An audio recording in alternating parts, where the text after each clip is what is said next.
Right now, psychedelics are illegal in Texas. The federal government classifies ibogaine the same as heroin. The head of UT's psychedelic center called current treatments woefully inadequate for treating PTSD and TBIs. They're now studying these drugs to see who responds well, who doesn't, and how to optimize treatment. One Texas combat veteran treated with ibogaine in Mexico told me one dose saved his life. I'm here to find myself. It's hard to believe this guy is the same as this one, just 2.5 years later. It's crazy, isn't it?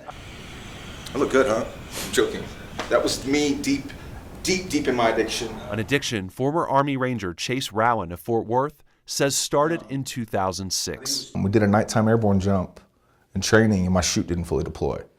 So I hit the runway going about 60 miles an hour. The result, a traumatic brain injury, prescribed opioids, and escalating usage, later leading to heroin and fentanyl. In February 2023, Rowan had his second wreck under the influence. That's when my wife said me and the kids are leaving. So I was literally stuck in a house with just me. And of course, what do you think's going through my head? It's like, I'm done. But his mindset shifted after listening to a podcast where a veteran described getting treatment from the psychedelic drug ibogaine. I went from a depressed dude who wanted to kill himself to, oh my God, there's something. That August, Rowan traveled to Mexico for ibogaine treatment from provider The Mission Within. He and other veterans took capsules in a house under medical supervision. Well, it's like 5 years of therapy in one sitting. A beautiful setting to confront his life's ugly moments.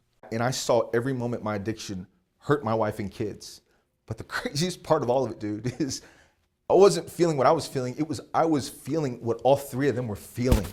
And I started crying, bawling my freaking eyes out. We woke up the next morning. I came out, I felt 100 pounds lighter. Relief Rowan's kids saw when he returned home. And she looked at me and she goes, I've never met this dad before.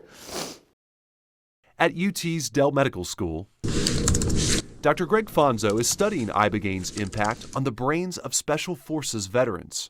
He's partnering with the same provider that helped Rowan. And then when they come back to us about a week later, it's almost like a different person. Dr. Fonzo is co-director of UT's Center for Psychedelic Research and Therapy. It launched in 2021. Besides observational studies, like the one on ibogaine, this is the safe where we store our Schedule I compounds. His team also does on-site studies with other synthetic psychedelic drugs, like psilocybin, commonly called magic mushrooms. Where by the time people enter these studies, they typically have tried and failed multiple other treatments. Dr. Fonzo says after an intense screening process, brain imaging, and preparation sessions, the more comfortable you kind of make the space for the person, the better people tend to do with the treatment. Participants will do one or more dosing sessions in these treatment rooms. They include eye shades, music, and at least one therapist nearby. So it's all meant to be very calming, controlled, quiet. Hours later, they're checked out by a doctor. It's not to say that everybody derives benefit, but with those that do, you see an almost immediate shift in their mood and their affect.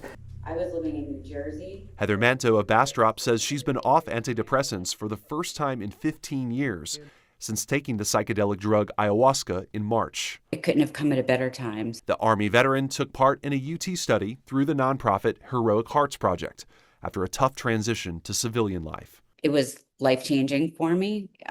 However, it was a culmination because I've been on a journey to try to better myself, fix myself. A journey Manto hopes will include ibogaine, with new opportunities from a new bill signed in June by Governor Greg Abbott. It's now law.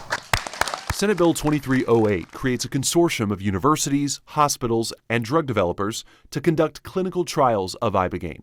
$50 million of taxpayer money will support it and help fast-track possible FDA approval. This will have benefits for everyone if the clinical trial is successful, as we believe it will be. At that bill signing were Chase Rowan and other veterans whose earlier testimony it worked on me. This is 4 years ago. Lawmakers credited with changing their minds.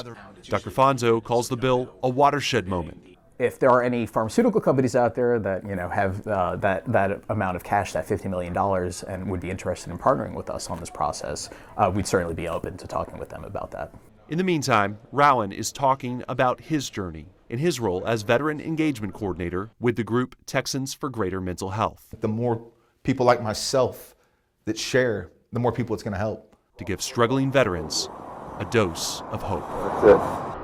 The state will start accepting proposals from ibogaine research consortiums by the middle of next month. Meanwhile, all studies at UT's Psychedelic Center are ongoing. They are recruiting for their ibogaine study through fall. If you'd like to get involved, we posted a link to this study's website with this story on KVUE.com. In the studio, Adam Bennett, KVUE News.